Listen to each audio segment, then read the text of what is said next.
இதுல ரொம்ப ஒரு டீப்பான விஷயம் என்னன்னா அல்சைமர்ஸ் பேஷண்டா வந்து நீங்க நடிச்சிருக்கீங்க, அதாவது மறந்து போற ஒரு விஷயம். ஸோ அந்த மாதிரி கதையை தாண்டி நிஜ வாழ்க்கையில நீங்க ஏதாவது மறந்து போய் எங்கேயாவது மாட்டின அனுபவங்கள் இருக்கா?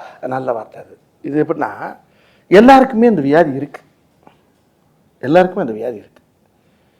இந்த வியாதி இல்லாதவங்களே கிடையாது.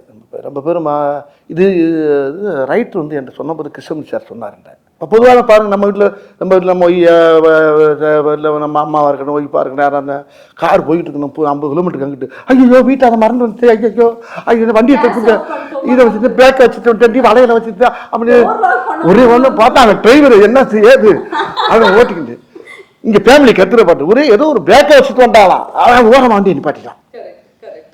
ஏப்பா எப்படி கொண்டு வர முடியுமா? எங்க 70 கிலோமீட்டர் வந்தாச்சுங்க. இப்படிலாம் நடக்கும், நிறைய பார்த்துப்போம் வாழ்க்கையில், எல்லார் வீட்லையும். எல்லார் வீட்லையும் அது பெரிய ஒரு முக்கியம். அந்த மறக்கிறது ரொம்ப.